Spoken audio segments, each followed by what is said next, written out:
40 degrees below zero. A man pulls up his girlfriend's skirt. He tells her to seduce the conductor of the cable car. At first the woman doesn't agree, but she can't resist her boyfriend's prayers. She goes to the conductor. She said to him, "I have two sisters who want to go skiing with me, but they forgot their wallets. If you let us use the lift for free, I'll introduce you to one of them as a friend." The ticket seller was delighted. He agreed, but when she reappeared, there are only two men with the woman. But it was too late. They made it to the cable car, but they only got halfway. The cable car broke down. It stopped high in the sky. The three didn't take it seriously, and it didn't take long. The cable car started again, but they didn't think that the same accident would kill them next time. They had a great afternoon. By the end of the day, they couldn't get enough. Just before the resort closed, they approached the conductor again. They wanted another free ride, and they threatened the conductor with the reason they had used their power for personal gain during the day. The conductor could only smile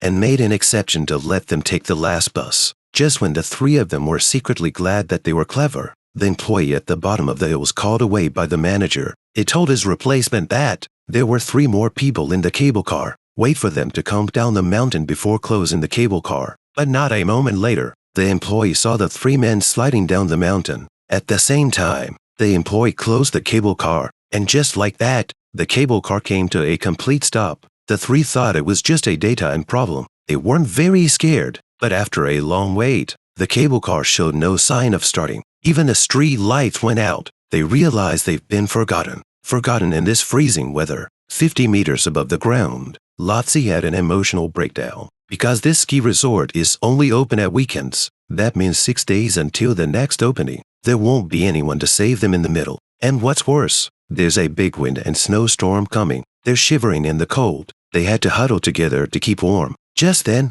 a patrol car appeared in front of them. They thought they had been rescued. They were so excited that they shouted. The car stopped, but unfortunately, the driver hadn't seen the three men in the cable car. He was just told to go home as soon as possible. The three men also realized that something was wrong. They threw down all sorts of equipment to try and get the driver's attention, but to no avail. The driver thought it was just the snow that had brought down the branches. And it was. The car drove off in front of Lotzi's eyes. Her cries for help were drowned out by the snow. The despair that followed her hope broke her down. Gordon was a violent man. He opened the railing, ignoring the other two, jumped straight from the gondola, and with a snap, both legs were broken. But that wasn't the worst of it. What made them even more desperate was about to happen. The three men were trapped in a cable car, 50 meters above the ground. Gordon jumped from the cable car, but he broke his legs. He sits on the ground, unable to move. The first thing to do is stop the bleeding. Lotzi threw his scarf down, but the wind blew the scarf away. Tom was clever. He rolls up the scarf into a ball. He threw it a meter in front of Gordon, but a meter was a long way for Gordon,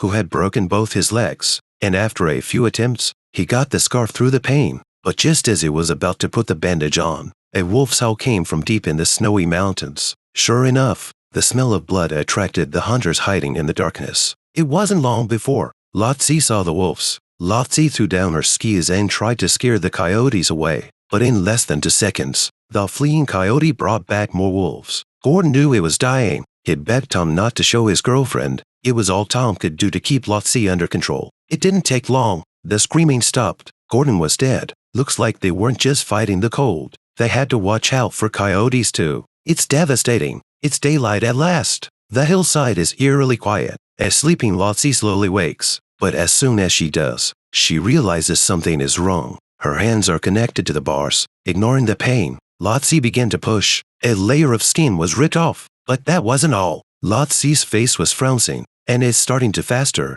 If left untreated, the consequences would be catastrophic. Tom was worried too. After a moment's thought, he turned and stood on the cable car and grabbed the cable with both hands. But just then, a screw slipped out of the cable car. Lassie's position became even more precarious. The cable car was about to collapse. Tom knew there was no going back. He could only move slowly and risk falling. He tried to follow the cable car up the tower behind him. He made it to the next cable car. He landed with bloody palms. The coyote, smelling the blood, was already down there, but to survive, Tom had to keep going. After a long time, he reached the cable tower and climbed down the stairs at the same time. At the same time, the coyotes on the ground started to move.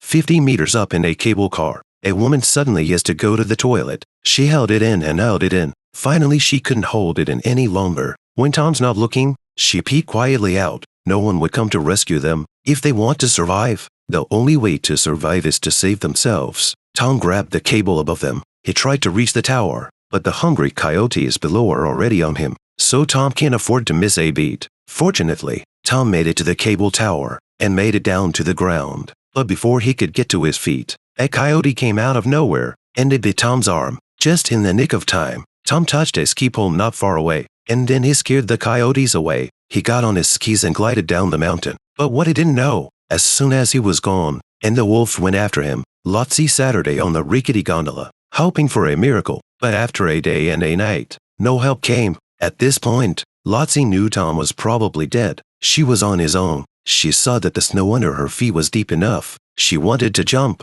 but before she could get into position, the cable car slipped away. All the way was on a safety rope. It was a shock, but it gave Lotsie a good chance. She took a deep breath and jumped, but accidents happen. The cable car fell at the same time and hit her feet hard, but Lotsie knew she was not out of danger. Ignoring the pain, and climbed straight down the mountain. After a few moments of crawling, she was drawn to a trail of blood. She looked at the blood. It was Tom's mutilated body, but before Lotsie could react, Lotsie saw a coyote staring at her. Lotsie is frowned in fear. Shortly after, the coyote was called back by a growl. Lotsie was able to move on. She walked carefully through the wolves, and finally reached the foot of the mountain, and stopped a car. She was able to save himself. So this story tells us, always take your mobile phone with you when you go out.